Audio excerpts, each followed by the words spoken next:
Apocalipse, capítulo 3. Quem tem ouvidos, ouça o que o Espírito diz às igrejas. Versículos 6, 13 e 22. A Idade Média, conhecida como Idade das Trevas, foi um marco histórico de uma decidida luta entre o engano e a verdade. Desde o mais simples casebre até o mais suntuoso palácio, havia influência do clero ou da reforma. A mais acentuada batalha acontecia nos lares, dos quais saíam os mais fiéis defensores da verdade ou os mais cruéis perseguidores.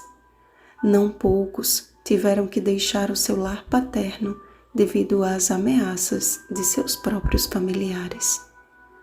O período da Igreja de Sardes, de 1517 a 1798, certamente foi um período de trevas de perseguição, mas também de grande luz, dada à divulgação da Palavra de Deus através dos reformadores que levaram a Bíblia aos lares de seus conterrâneos em sua língua materna. Mas assim como no antigo Israel, quando a morte de um líder fiel marcava o início de esfriamento e apostasia nacional, com a morte daqueles que derramaram lágrimas e sangue em favor da verdade, a reforma foi perdendo a sua força no sentido de buscar por mais luz a fim de compreender em toda a verdade. Com a queda ascendente do papado e o período de trégua das perseguições, as fogueiras se apagaram, mas instalou-se o maior dos perigos, a letargia espiritual. Em 1798, o Papa Pio VI foi preso pelo general napoleônico Berthier, marcando o fim da supremacia papal. Houve um cântico de alegria, que é o significado da palavra Sardes, entre os protestantes pela conquista da liberdade de culto. Também sinais extraordinários no mundo natural, como o terrível terremoto de Lisboa em 1755 e o dia escuro na Nova Inglaterra em 1780, marcaram o final desse período como uma preparação para o que estava por vir, o início do tempo do fim. Ser vigilante deveria ser a ordem rigorosamente obedecida pelos cristãos. Contudo, foram achadas apenas umas poucas pessoas que não contaminaram as suas vestiduras. Restavam uns poucos fiéis que perceberam o cumprimento das profecias e que muitos tesouros ainda precisavam ser descobertos na preciosa mina da verdade. Munidos da palavra de Deus, passavam horas em estudo e oração a fim de compreenderem as Escrituras, principalmente no que se referia às profecias de Daniel e Apocalipse.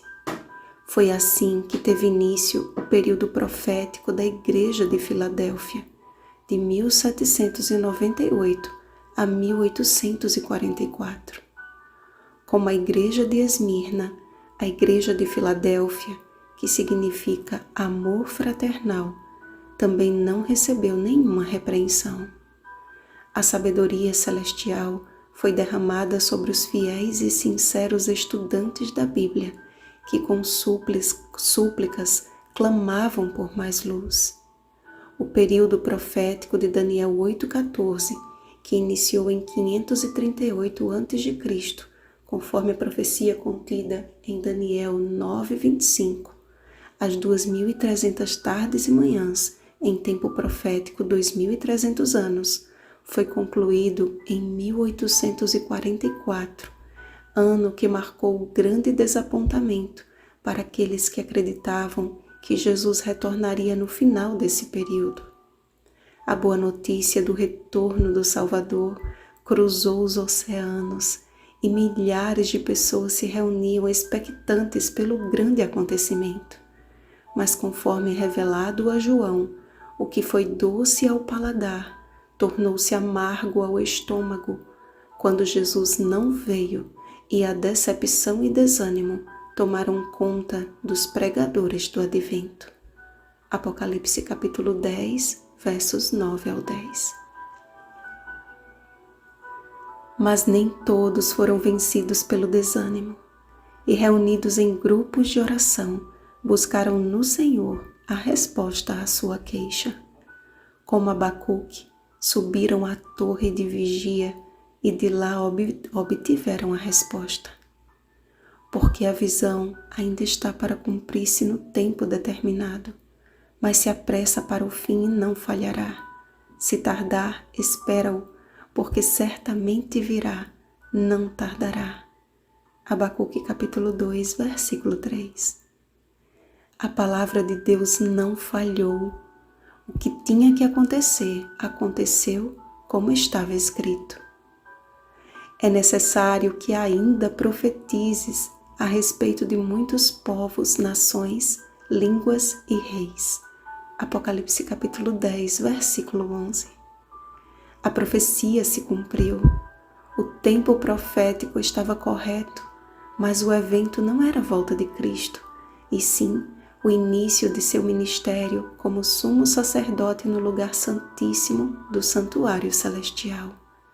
Foi dado início ao juízo investigativo, conforme Daniel 7, do 9 ao 10, onde o caso de cada ser humano desde Adão até o último ser humano, antes da volta de Cristo, seria avaliado e julgado no tribunal divino.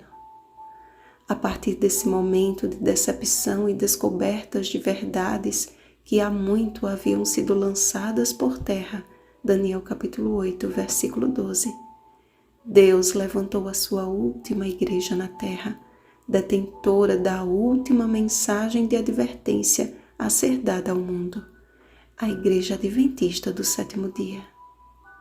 Inicia-se o período da Igreja de Laodiceia, de 1844 até a volta de Jesus, a última igreja.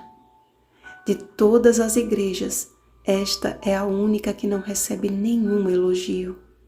Laodiceia significa povo do juízo. Com o passar do tempo, a fidelidade com que a derradeira igreja do Senhor foi alicerçada foi perdendo a sua força pela mesma arrogância que privou os líderes judeus de reconhecer em Jesus o Messias prometido. Estou rico e abastado e não preciso de coisa alguma. O fato, portanto, de apenas pertencer à Igreja de Deus antes do segundo advento de Cristo é tão inseguro quanto ter sido um escriba e fariseu na época do primeiro advento. Cumpriu-se na vida dos perseverantes pioneiros adventistas a fiel profecia.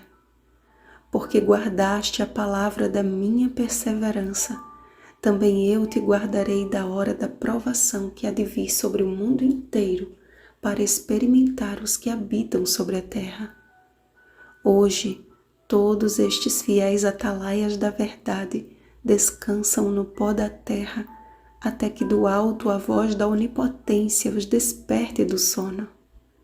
Nenhum deles passará pelo tempo de angústia qual nunca houve. Daniel capítulo 12, versículo 1. Estão guardados no sono dos justos, pela fidelidade de um Deus que não mente e que jamais falha em suas promessas. Oh, quanto necessitamos obter de Cristo o ouro refinado da fé e do amor, as vestes de sua justiça e o colírio de seu espírito, ou jamais reconheceremos a nossa miserável condição. A mensagem que temos em mãos só abalará o mundo quando ela estiver em nosso coração. A última igreja de Cristo não pode cumprir a sua missão enquanto Cristo estiver batendo do lado de fora. Quantas preciosas promessas Ele nos faz, se tão somente dermos ouvidos ao que o Espírito diz às igrejas. Verdadeira conversão, fé inabalável, arrependimento, fidelidade às Escrituras, manter-se incontaminado do mundo, pureza de coração, perseverança e completa dependência de Deus, eis o que Ele espera encontrar na última geração dos justos. Amados, não temos mais tempo a perder com coisas que atrasam e atrapalham a missão que Deus nos confiou. Um dia teremos de prestar contas ao Senhor da vinha, e nenhuma das desculpas que usamos diante das pessoas a fim de tentar justificar nossos erros servirá. Da boca dos servos de Deus, os verdadeiros profetas, nunca saiu um eu acho, mas sempre um claro e sonoro assim diz o Senhor. Isso por si só já não basta para entendermos que a sabedoria de Deus está em Sua palavra e que precisamos abrir bem os ouvidos para a verdadeira palavra profética? Não haverá outra última igreja e nem outra última verdade presente. O relógio divino aponta para os minutos finais deste mundo de pecado, e a menos que demos ouvidos ao Espírito Santo, nossa religiosidade nos levará a ouvir a mais triste declaração: nunca vos conheci. Apartai-vos de mim, os que praticais a iniquidade. Mateus capítulo 7, versículo 23. É porque Cristo tanto nos ama que nos repreende e disciplina, enquanto a graça e perdão permita que Ele entre em seu íntimo e expulse dali tudo o que lhe impede de entregar-se a Ele por completo. Aceite o convite da salvação. Eis que estou à porta e bato. Se alguém ouvir a minha voz e abrir a porta, entrarei em sua casa e cearei com ele e ele comigo. Vigiemos e oremos.